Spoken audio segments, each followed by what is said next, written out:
Hello everyone, कैसे हैं आप लोग। आज हम यूपी बीएड काउंसलिंग 2024 के अंतर्गत इम्पॉर्टेंट डॉक्यूमेंट्स के बारे में जानेंगे। वो कौन कौन से हमारे महत्वपूर्ण दस्तावेज हैं जिन्हें हमें कॉलेज अलॉटमेंट के बाद अपने कॉलेज में ले जाके उन्हें दिखाने होंगे और उसका सत्यापन कराना होगा।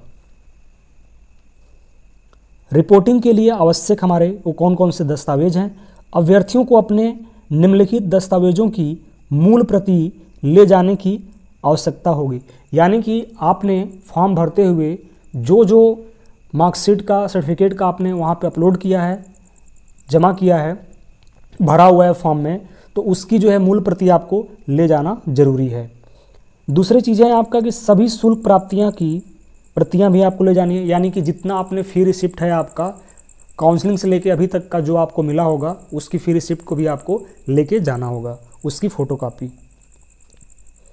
बुंदेलखंड विश्वविद्यालय झांसी वेबसाइट से आपको क्या क्या चीज़ों को लेके जानी है इसको आपको जानना होगा।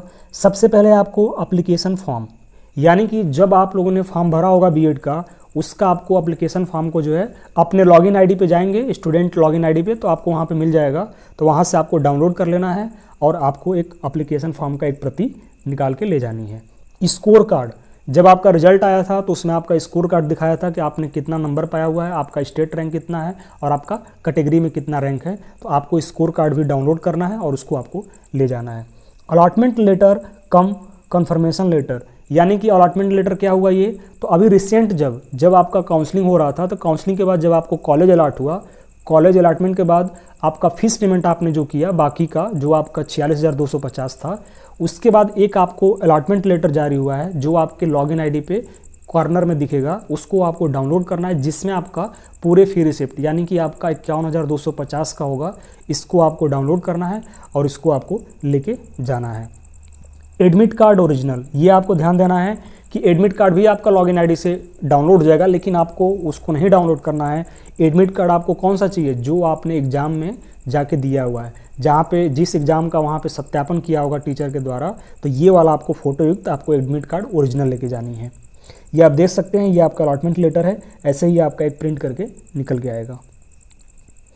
निर्धारित प्रारूप में मूल रूप में श्रेणी, उप श्रेणी और वेटेज प्रमाण पत्र, यानी कि इसमें क्या होगा, तो इसमें आपका जो कैटेगरी सर्टिफिकेट है इसको आपको लेके जाना है, और इसमें जिनको वेटेज मिला होगा ना आपके मार्क्स में, जो बीएड का नंबर आया होगा, तो उनका जिसमें जिस कैटेगरी में उनको वेटेज मिला है उसका आपको मूल प्रमाण पत्र लेके जाना है सत्यापन के लिए, और एक एक उनको प्रति लेके जानी है, फोटोकॉपी। सबसे पहले आते हैं कास्ट सर्टिफिकेट। कास्ट सर्टिफिकेट आपको लेके जानी है, जैसे SC ST और OBC के जो कैंडिडेट हैं उनको जो है अपना कास्ट सर्टिफिकेट लेके जाने होंगे। डोमिसाइल्स हैं उनको आपको निवास प्रमाण पत्र लेके जाने हैं। इनकम सर्टिफिकेट यानी कि आय प्रमाण पत्र अगर आपके पास हो तो आप लेके जा सकते हैं, ये आपका क्या है, वैकल्पिक है, अगर है तो आप लेके जाइए, नहीं है तो कोई दिक्कत नहीं है। आते हैं ये आपका क्या है, तो ये आपके वेटेज के हैं पूरे, यानी कि वेटेज आपको किस में मिला होगा, तो आपको जो NSS किए होंगे, नेशनल सर्विस स्कीम किए होंगे, जिनका NCC होगा, या कोई स्पोर्ट्स आपके सर्टिफिकेट होंगे, या कोई अदर जो है आपको वेटेज सर्टिफिकेट हैं, तो आपने जिनमें आपको वेटेज मिला हुआ है, जितना भी नंबर होता है 10 नंबर 15 नंबर, तो उस सर्टिफिकेट का आपका मूल प्रति लेके जाना है, जो कि उसके सत्यापन के लिए।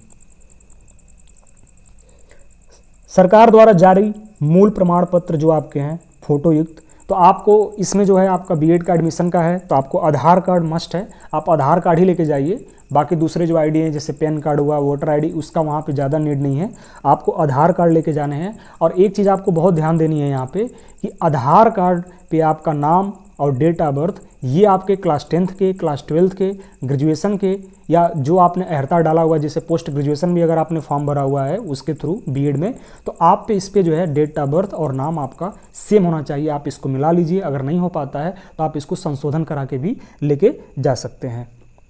अभ्यर्थी के पासपोर्ट आकार के 2 फोटो होने चाहिए, यानी कि रिसेंट फ़ोटो आप लोग लेके जाइएगा अपना, अगर यदि फॉर्म का फ़ोटो हो तो बहुत अच्छा है, अगर आप उसको ही लेके जा सकते हैं।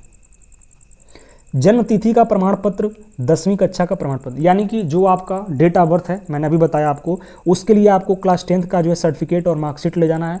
आपको यहाँ पे दो चीज़ मैंने लिखा है, सर्टिफिकेट और मार्कशीट, यानी कि जो 2012 से पहले के स्टूडेंट हैं, मैं उत्तर प्रदेश की बात कर रहा हूँ, यूपी में 2012 से पहले जो लोग एग्जाम देते थे उनको दो सर्टिफिकेट मिलता था, एक सनद था और एक उनका मार्कशीट होती थी। तो वैसे जो अभ्यर्थी होंगे 2011 से पहले वाले, 2012 से पहले वाले, उनको जो है ये दोनों सर्टिफिकेट लेके आने हैं, मूल प्रति और एक एक कॉपी भी उनको लेके आनी है। 2012 के बाद वालों का केवल एक ही मिला होगा, जिसमें मार्कशीट और सनद, यानी कि दोनों एक ही में होगा, तो एक ही लेके आएंगे।